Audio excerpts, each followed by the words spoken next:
Hello and welcome to the online learning session. Let us move ahead in chapter 2.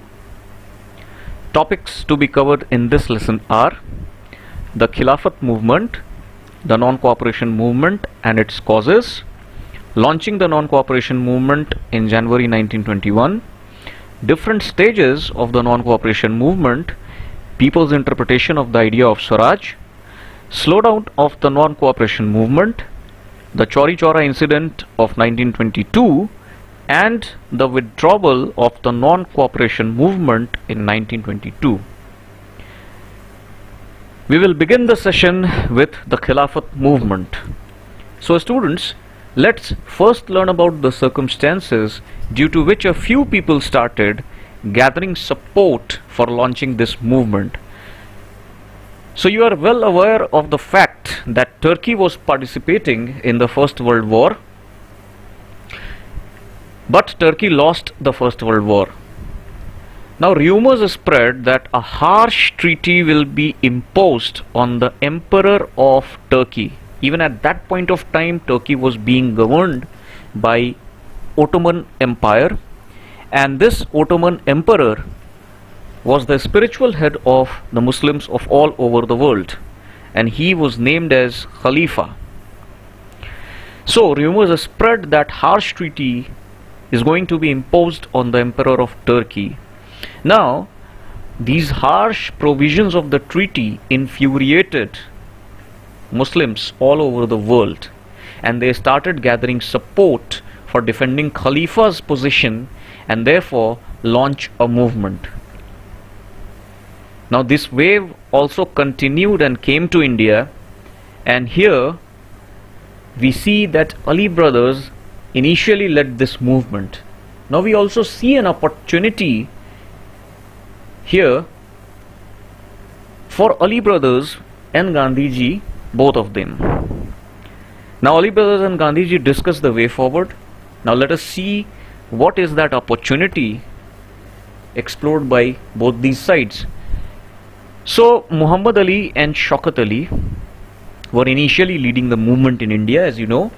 So they started discussions with Gandhiji. Ali brothers and Gandhiji came into discussions. Gandhiji also saw this an opportunity to unite Hindus and Muslims. This is an important development which Gandhiji was looking for.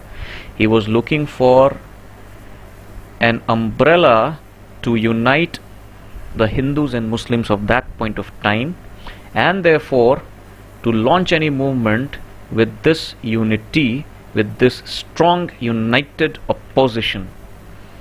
And what happens at the Calcutta session of Congress in 1920? Gandhiji convinced other leaders of the need to start a non-cooperation movement in support of Khilafat and Swaraj. Now let us clarify and understand the concept of Swaraj. It means self-rule, it means independence. Now student, why was Gandhiji and other leaders as well looking for an opportunity to launch non-cooperation? Why? What were the causes of the non-cooperation movement? Students, it was realized that the British could rule India till date only due to the cooperation extended by the Indians. Indians had been cooperating with the British in different kinds of fields. That's why British could extend their rule till date. Gandhiji says, if Indians refused to cooperate, British rule would collapse within a year. Therefore, Gandhiji wanted to launch a bigger movement than Satyagraha, which could involve participation of the masses and the entire country. Now this is an important point here, students. Gandhiji was convinced of launching a bigger movement than Satyagraha because Satyagraha, as we see, Satyagraha was limited to a few towns of the North India. But Gandhiji thought, in order to achieve Swaraj in a time-bound manner, we will have to launch a bigger movement than Satyagraha, which would not only involve a certain part or a certain region of the country, but the entire country itself. Now let us see that how could non-cooperation become a movement? An important question here as well. How could non-cooperation become a movement? Now Gandhiji proposes that this movement should unfold in stages. Now let us see the stages of this non-cooperation movement. Now it should begin with the surrender of titles that the government awarded and a boycott of civil services, army, police, courts and legislative councils. It means that having been conferred with the titles by the government, people will surrender their titles, they will return their titles to the government. They will strongly oppose civil services, army, police, courts and legislative councils, schools and foreign goods. It means that they won't turn up in the civil services, army, police, they will not practice in the courts of British, they will not attend the procedures of the British legislative councils, they will not attend British schools, as well as they'll forbid using foreign goods. Now Gandhiji thinks, in the case government used the repression, a full civil disobedience campaign would be launched. Through the summer of 1920, we see that Mahatma Gandhi and Shaukat Ali were touring extensively, mobilizing popular support for the movement. Now let us see an important development in the Nagpur session of Congress 1920. We see the non-cooperation movement program being adopted. So let us move ahead and let us see. Students, some members of Congress were reluctant to boycott the council elections scheduled for November 1920, and they feared that the movement might lead to popular violence. Now these are council elections. A few members of the Congress wanted to participate in the elections instead of indulging themselves in a movement and going against the government, and therefore they feared that the movement might lead to popular violence in the country. Finally, after a period of tussle within the Congress, we see at the Congress session of Nagpur in December 1920, a compromise was worked out and non-cooperation program was adopted. An important question here: when was the non-cooperation program adopted? Finally, answer is in front of you, students. It was adopted in Nagpur session of Congress 1920. At first, we see that a few members of the Congress were concerned about this proposal. They were not ready to boycott the council elections, and they also feared that this might lead to popular violence. We see a little bit of fight going on within the Congress for quite months. Finally, after all these kinds of development, we see that a compromise was worked out, and at the Nagpur session of Congress in December 1920, the non-cooperation program gets adopted. I hope it is clear. And now we see how did the non-cooperation movement take place. Students, this movement was launched in January 1921. What was the aim of this movement? The aims and objectives of this movement were refusing to cooperate with the British everywhere, boycott of British goods. It means that people were not to use, they were not to encourage, they were not to promote the British goods at any cost anywhere. Rather, they had to promote the use of Swadeshi goods, Indian made goods everywhere. Now let us see the participation. We see a participation of social groups, but with own specific aspirations. We see a lot of social groups participating in this movement, but all the social groups had their own specific aspirations for participation. An idea of Swaraj was also put forward during this movement, and people responded well to the call of Swaraj, but its meaning was different for different persons. For example, let us assume there is a person called X, there is a person called Y, and there is a person called Z. Now all these three persons interpret the meaning of Swaraj in their own ways. So all these three persons have different meanings of Swaraj. They have their own meaning of Swaraj rather than having a unified meaning. We'll come to that later on during this lesson. Let us move on. Now let us try to understand the unfold of the non-cooperation movement. First of all, this movement starts in towns. Now this movement begins with the participation of the middle class people. Now who were these middle class people? First of all, the students, headmasters and teachers, and lawyers. Now we see students left government controlled schools and colleges. As we have seen, one of the aims and one of the major aims of this movement was to not to cooperate with the British. So that is why students are not cooperating with the British. They are leaving their schools, they are leaving their colleges, they are not ready to study in their schools and colleges. Headmasters and teachers have resigned.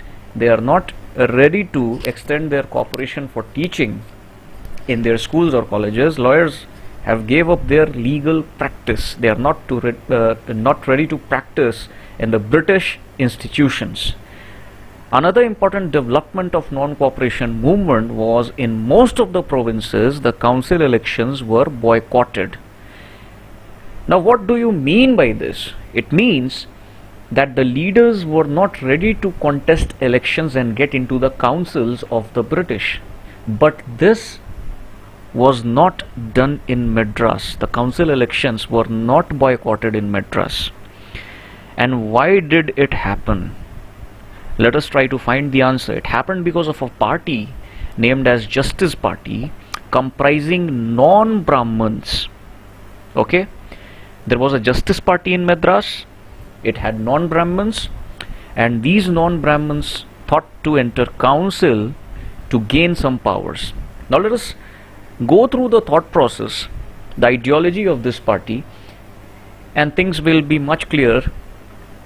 The members of this party thought that only Brahmins, the members of the Justice Party thought only Brahmins had power in India, as they belonged to the upper class of the society and were educated. Therefore, because of their higher status in the society and because of their education, they were able to land up in the councils easily and to have some power. Where on the other hand, if we see members of the Justice Party, they did not have power. That's why they thought to enter councils. Now let me illustrate this. Let us assume, students, that this is Parliament and John is from Justice Party. Let us assume this is John and he is from Justice Party. Now John does not want to fight with the government in any form, whether it's violent or whether it's non-violent, it doesn't matter. John just wants to enter the council. Now this is a parliament, this is a council, and he wants to enter the council by contesting elections. He contests elections, he becomes an MP. Now John thinks that since I have become an MP, I can discuss on a lot of bills with a possibility of converting them into laws. Now since John has become an MP, he is more powerful by the legal procedure than the people who were here participating in the non-cooperation movement, who were trying to get their rights by some sort of struggle. So this was the basic point of difference between the members of the Justice Party and the participants of the non-cooperation movement. It is the point on which these two entities differed. I hope it's clear. If it's not, kindly post your doubts. Let us move on and see the effects of the non-cooperation movement on the economic front. Now since a lot of people had started withdrawing from the British institutions, a lot of people had started promoting Swadeshi goods, there was a boycott of British goods on huge scale. So let us see what were the effects on the economic fronts. We see that the foreign goods were boycotted, liquor shops were picketed, foreign cloth were burnt in bonfires. Import of foreign cloth halved between 1921 and 1922. That it means in a year the import of foreign cloth halved, its value dropping from 102 crore rupees to rupees 57 crores. A drastic impact of this movement could be seen here. Merchants and traders refused to trade in foreign goods or finance foreign trade. So the merchants and traders were also participating in their own ways. Now let us see, people began discarding imported clothes. They started discarding imported clothes. As we have seen earlier, we have to boycott the British goods, and they were wearing only Indian ones, if you could relate it to the khadi, and production of Indian textile mills and handlooms went up.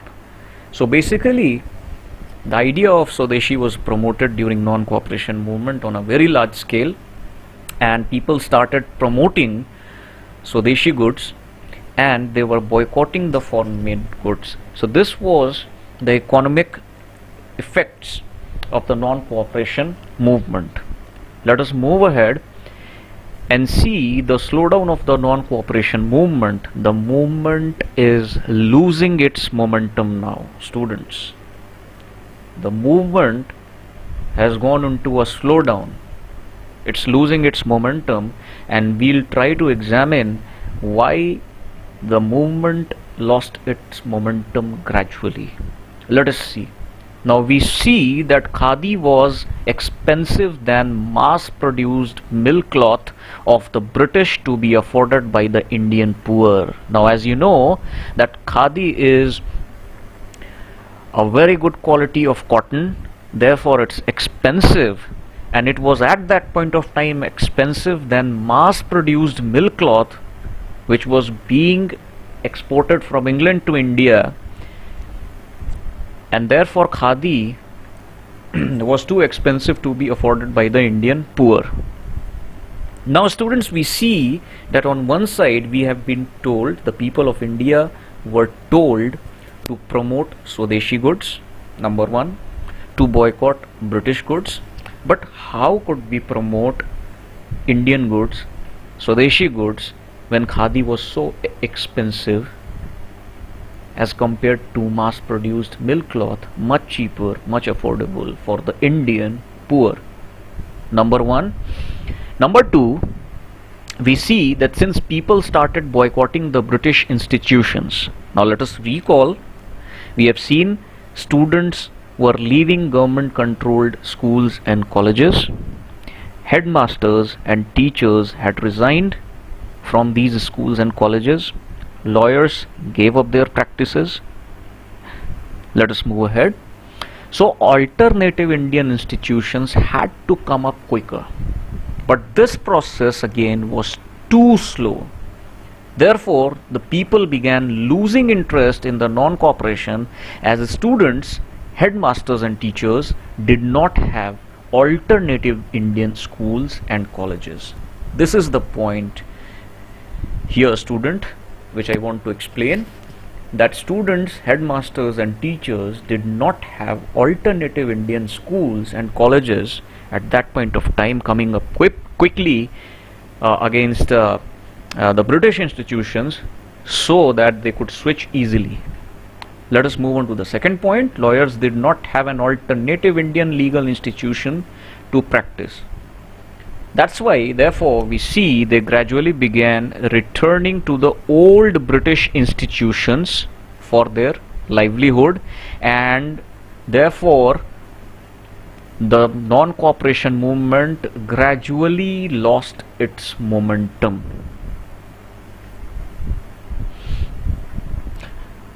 Now we have just discussed the unfolding of the movement in the urban area, in the cities. Now we shall move on to the countryside, in the rural areas, and see the scenario.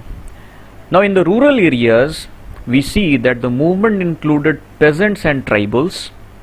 Let us consider the case of Awadh. Awadh currently is in Uttar Pradesh. Baba Ramchandra led the peasants. Now, who led the peasants? A direct question from here. Who led the peasants in Awadh? Baba Ramchandra. Who was he? He was a sannyasi and had been an indentured laborer in Fiji. Now, what do you mean by an indentured laborer? Students, as you know, that British had a lot of plantations in different tropical regions, and for the cultivation of all those plantation crops they needed laborers. So therefore they brought a lot of laborers from their colonies, and they kept on shifting these laborers from one region, from one country to the other. So these laborers, when they were transported from one country to the other for plantation agriculture, were known as indentured laborer. Now Fiji was also a colony of the British. That's why Baba Ramchandra had to go and to serve there as an indentured laborer. Now let us see what the movement was all about in Awadh. The movement in Awadh was against talukdars and landlords who demanded high rents and other cesses. Peasants had to do begar. Now as you know that begar is working free. When you do a work and you are not paid for that work, that sort of work is known as a begar. That activity is called as begar. They were regularly evicted from the land, from their jobs, and hence could not acquire any right over the leased land. This is how the peasants were being exploited. Clear, students? Now let us see what did they actually want. They wanted abolition of begar. They wanted a reduction of revenue. They did not want to pay higher rents or other cesses, and they also wanted a social boycott of oppressive landlords, because these landlords were very, very cunning and oppressive in nature. Now let us try to summarize this slide. When we come to the countryside, we see that the movement includes the peasants and the tribals. I hope it's clear.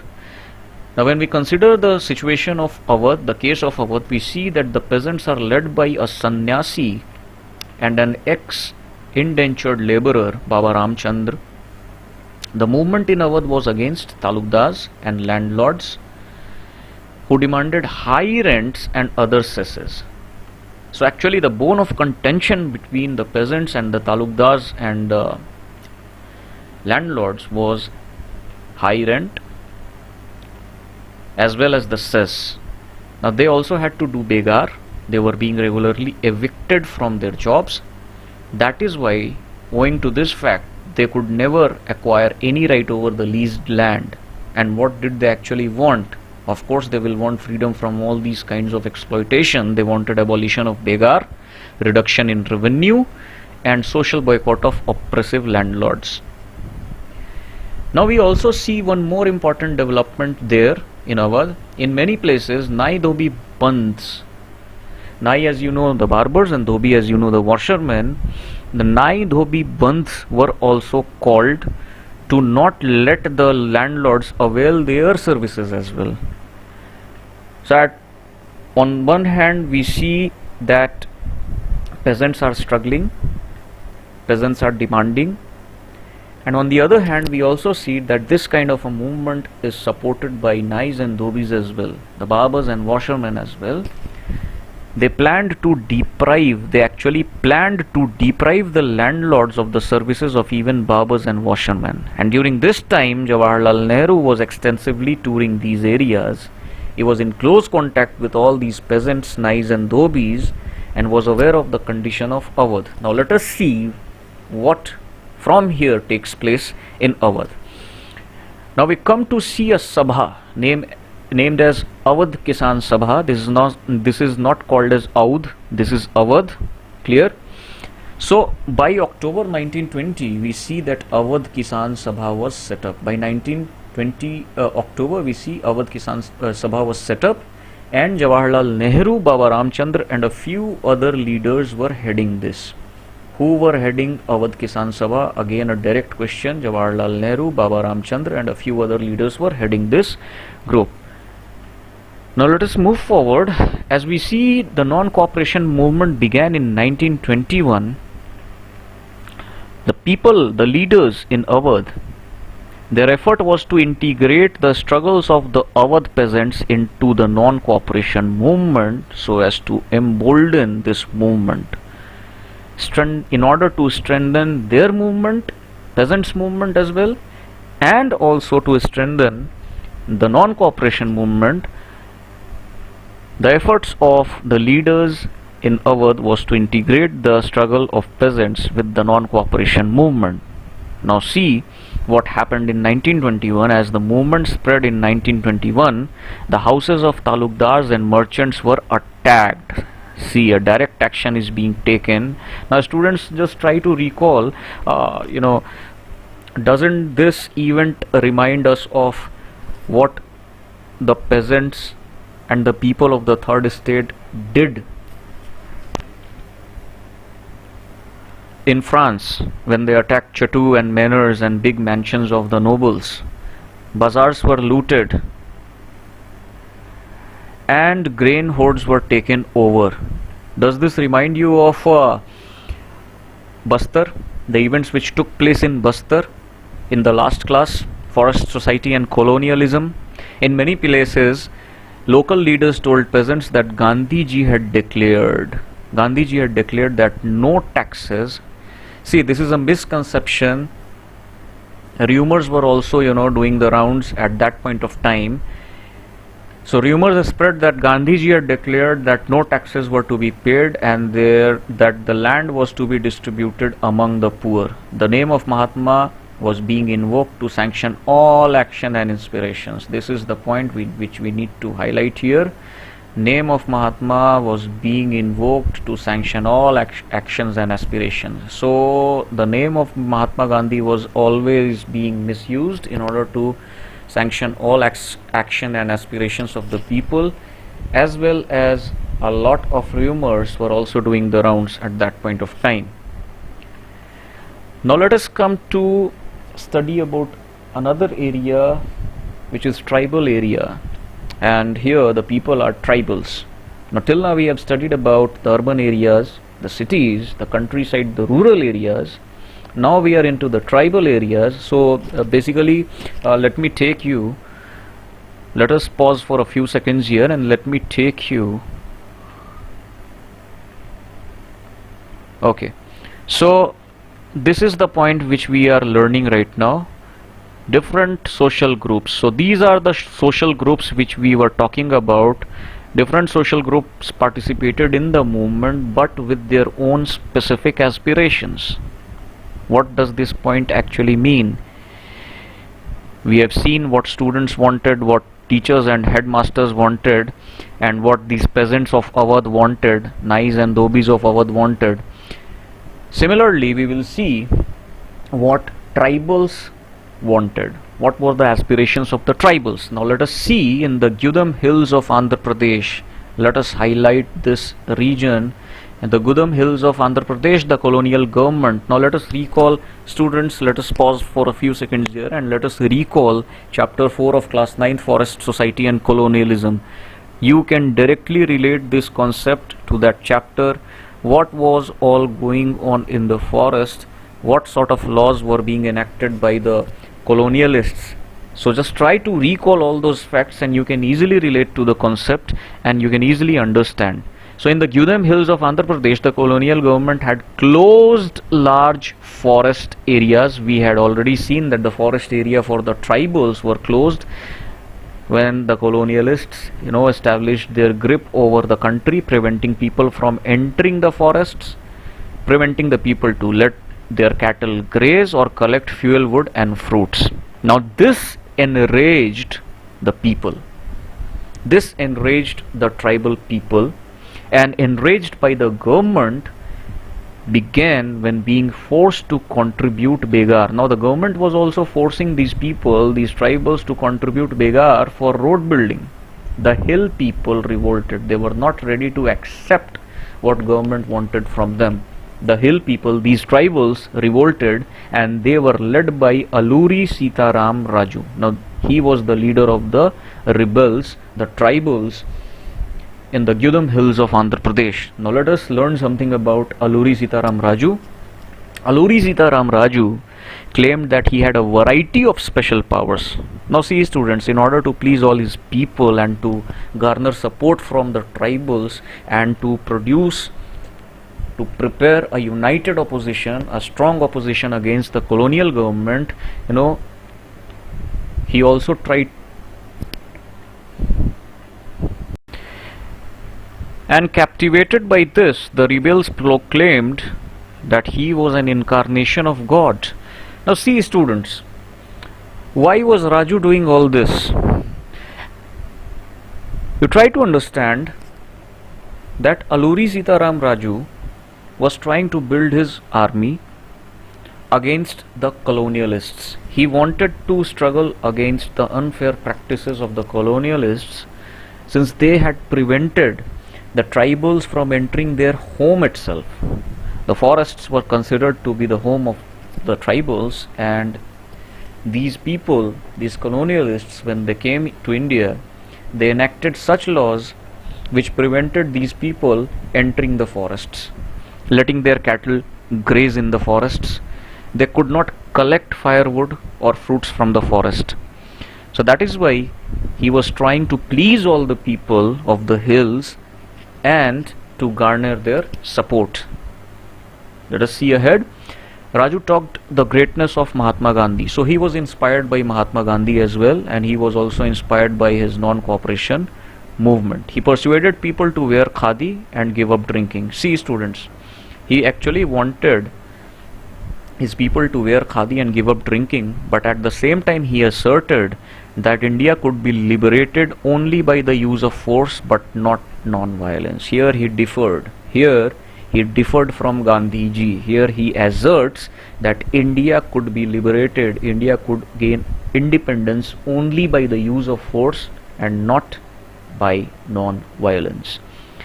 Now let us see the action of the Gudem rebels. The Gudem rebels attacked police stations, attempted to kill British officials, and carried on guerrilla warfare for achieving Swaraj. Raju was captured and executed in 1924, and over time became a folk hero. So actually these people carried out some guerrilla warfare. They hid in the forests and they attacked the colonialists and carried on this for achieving Swaraj. But eventually Raju was captured and executed in 1924, and over time he became a folk hero.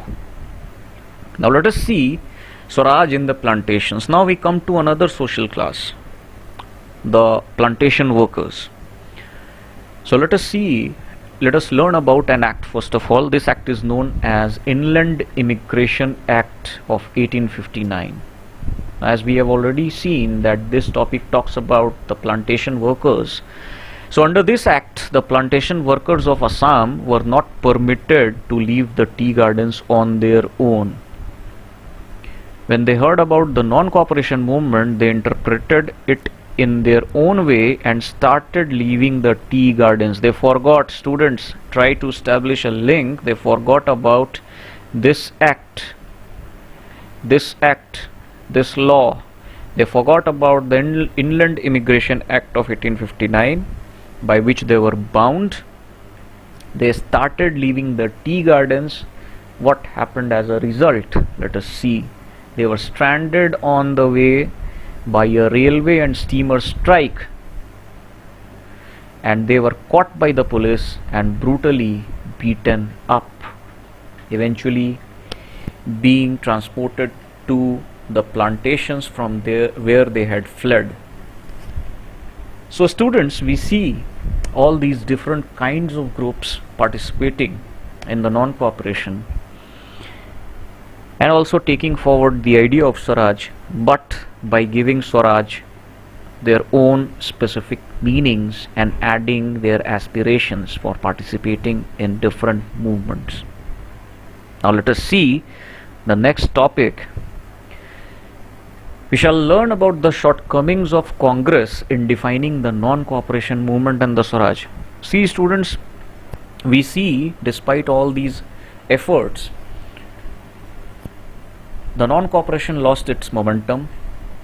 and you may also be knowing this that it was also withdrawn in 1922. We will see its withdrawal, and but before that I want to discuss the shortcomings of Congress due to which non-cooperation movement eventually failed. The idea of Swaraj at that point of time actually failed. So let us see, the vision of these movements were not defined by the Congress program. The most important point here is that they did not give a unified vision. They did not have a vision for all these programs. That is why different people were interpreting Swaraj or the message or the idea of non-cooperation movement in different ways. There was not a unified scheme, there was not a unified vision provided by the Congress. They interpreted the term Swaraj in their own ways, imagining it to be a time when all suffering and all troubles would be over. So people, are giving the idea of Swaraj their own imagination, their own interpretations. Yet when the tribals chanted Gandhiji's name and raised slogans demanding Swatantra Bharat, they were also emotionally relating to an all India agitation. So besides their own specific aspirations, students, this is somewhat a different kind of a point. Besides their own specific aspirations, when tribals chanted Gandhiji's name or when they raised slogans demanding Swatantra Bharat, they were emotionally relating to an all India agitation. It means that they were relating themselves not only to a specific place but to the nation of India. When they acted in the name of Mahatma Gandhi or linked their movement to that of the Congress, they were identifying with a movement which went beyond the limits of their immediate locality. Now what we have learnt till now, the movement spread in the cities, number one. The movement spread in the countryside, number two. We have discussed the case of Awadh. Then we have discussed the case of the tribals. Then we have in Andhra Pradesh. Then we have discussed the case of the plantation workers in Assam. So all these are different kinds of localities. But besides their own and specific aspirations for participating in the movement, the people also had an emotional feeling for all India agitation. They identified with a movement which went beyond the limits of their immediate locality. Now let us see the final topic for the day, withdrawal of the non-cooperation movement. Now students, we have seen the unfolding, which means the taking place of the launching of the non-cooperation movement. The launching of the non-cooperation movement, and it's taking place in different stages, in cities, in rural areas, in the tribal areas, in the plantations, and we have seen its slowdown, the reasons behind the slowdown of this movement, and therefore finally it had to end. Now what was the reason for its withdrawal? Let us see the withdrawal of the non-cooperation movement. Students, there is a place called Chauri Chaura at Gorakhpur in Uttar Pradesh. So a peaceful procession of the Satyagrahis was marching. They were taking out a peaceful procession, nothing to worry about at all, but they were shot at by the police. Now this infuriated all these Satyagrahis, and all these Satyagrahis got highly provoked and enraged by the very act of police. As we have already seen that the place was Chauri Chaura at Gorakhpur in Uttar Pradesh. This may be a very good map based question. Now what happened? They were badly provoked and they set a police station at Chauri Chaura on fire, where around 23 policemen died. Now what happens here, student? The movement turns violent. Now all these Satyagrahis resorted to violence. They were actually being provoked by the police, and the police actually, the main force, the British administration behind conduction of this act, they became successful in distracting these Satyagrahis and letting the movement turn violent. Now they knew if the movement turned violent, Gandhi would withdraw, and the very same thing happened. As soon the movement turned violent, it was soon withdrawn by Gandhiji, because Gandhiji thought that this movement could spread, this violence could spread in other regions as well. That is why, to prevent any further casualties due to violence, he withdrew this movement in 1922, and here the movement of non-cooperation comes to a stop, literally leaving the prominent leaders, nationalists and revolutionaries shocked. Students, people were very hopeful of gaining Swaraj, of gaining independence very soon, but the withdrawal of this movement left them highly disappointed. Some leaders were so much disappointed that they formed a party of their own known as Swaraj Party, and the leaders were C.R. Das and Motilal Nehru. With a view of getting back to council politics, they thought that there was nothing substantial in a struggle against the government. Let us get back to council politics, enter the councils, make laws, and therefore gain some power. So this was the idea which was concluded by all these nationalists, all these leaders who were highly disappointed and disheartened. So this is the end of the lesson, student. If you have any doubts, kindly keep me posted. Thank you.